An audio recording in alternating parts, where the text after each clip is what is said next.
Hey guys, Chris here with OmniMetrics. Today's video, I'm going to show you our AQI integration. Now, AQI stands for Air Quality Index, and if you're not familiar with that, it is the EPA's actual rating system for good or bad air quality. That's the easiest way to explain it. It does have a scale from 0 to 500.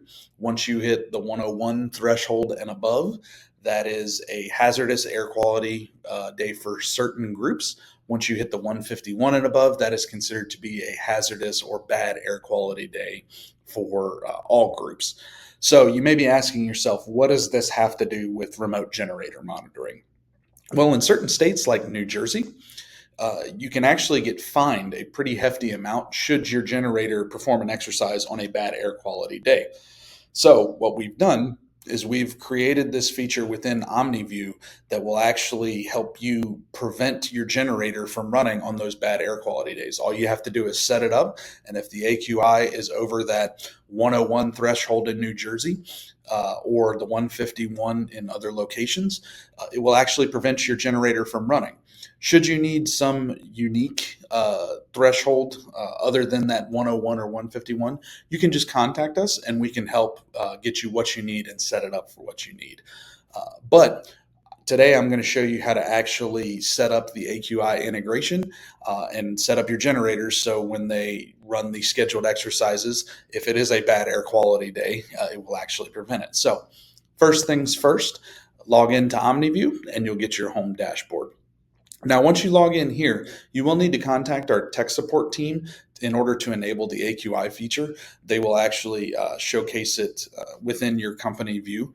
But once that is there, you'll be able to actually go to a column, just click the hamburger menu, and you'll see AQI as one of the potential columns that you can highlight. I'm going to go ahead and highlight this one, and you'll notice it comes up and shows this. Now, you can see this first unit, the last data for the air quality index for that unit in that specific location was 68. So it's in the yellow, but once it hits that 101 again, it'll change color according to what the AQI color value is. The one below it, 39, it's a good air quality day. Now, you notice the two below it are actually blank. What that means is that these monitors do not have proper addresses associated with them. It could just be the address without the zip code, or it could just be blank, period. But this entire system runs off the address where the unit is located, and it gives you the specific air quality index value for that specific location. Again, we're integrated with airnow.gov, and that's where we pull it from. So if you see it blank like this when this feature is enabled, just go in and make sure that the address is properly typed in. That's all you need to do. Now, the next step, once you get this set up, is to go into the unit itself, and you're going to enforce AQI. Again, this will be the next step in preventing your generator from performing an exercise on that day. So you'll just select the unit that you want to do, come over here to configuration, and you'll go to edit monitor. This right column, just click the enforce AQI. I'm unchecking it because it's already here, but this is what's going to happen when you check it. When you click it, our terms and conditions pop up. You will have to accept those terms and conditions in order to enforce this. So you'll be able to read through it. Just click accept terms and conditions, submit, and that's the next step in this process. Now, once you've accepted the terms and conditions, just like all of the other notifications, you can get either text message or email notifications should the generator not run due to an AQI bad air day. And how you would do that is the same way that you would set up any other message notification. Go to the green envelope and create new recipient. I'm going to find my specific test recipient, or you can just type in a new one if all you want is the person to receive air quality index data. That's how you would do it. But type in the recipient's name, email, or phone number.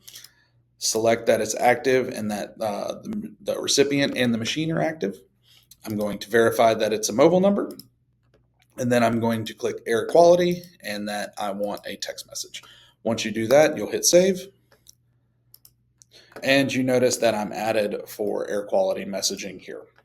So this is not the last step. What you need to actually do is go in and schedule your machines for their scheduled exercise time. And how you would do that is you will go back to the unit itself.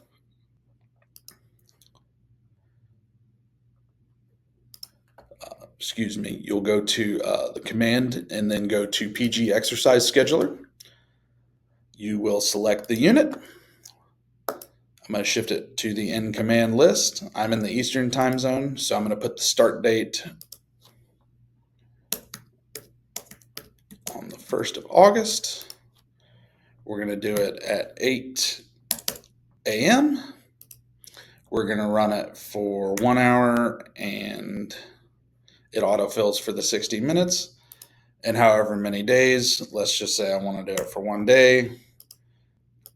Enable, send command, and it's set up. Now, another piece of this that's very, very important is your machine does have to have a 2-wire start in order for this to work properly. So just make sure that it does have that, and you'll be able to set this up. If you don't, or if you have any issues, again, just contact our tech support team and they can help you out.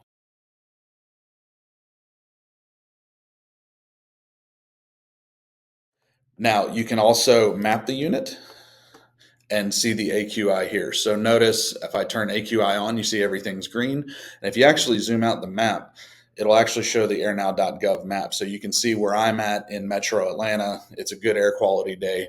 But up here when you get into West Virginia, Kentucky, that area, it's yellow. And even in the Pacific Northwest, where you're Portland, Idaho, notice these are bad air quality days. So if you did have this enabled, you would not be able to run your generator. Now, the other thing too is with message notifications and recipients, if the generator does not run because of the air quality index being too high, you will actually be notified. So this system, again, not only will help prevent you from accidentally running it on a bad air quality day, but it will actually notify you saying, hey, this did not run because the air quality index is a little bit too high. If you have any more questions, we do have a page on our site that goes a little bit more in depth on the air quality index and some of the restrictions. You can also check with your local area just to kind of see what would fall under those certain thresholds when we actually help set you up. As I like to end all these videos, here in the bottom left corner, customer support, have the link to the video tutorials like this, which will show you not only walkthroughs, but we're starting to do installation guides and a whole lot of other cool things going on here at OmniMetrics. You have your customer support form. So if you need to get in touch with our tech support team, get this integration set up, you can click there and it'll get you in touch with our tech support. You also have your OmniView 2.0 feedback, which will allow you to give us feedback on the platform. Anything you want to see that can enhance or make your lives easier, we definitely want to put that in this platform to make it as user-friendly as possible and grow and evolve with y'all's needs as well. On behalf of OmniMetrics, thank you for your partnership and support, and have a great day.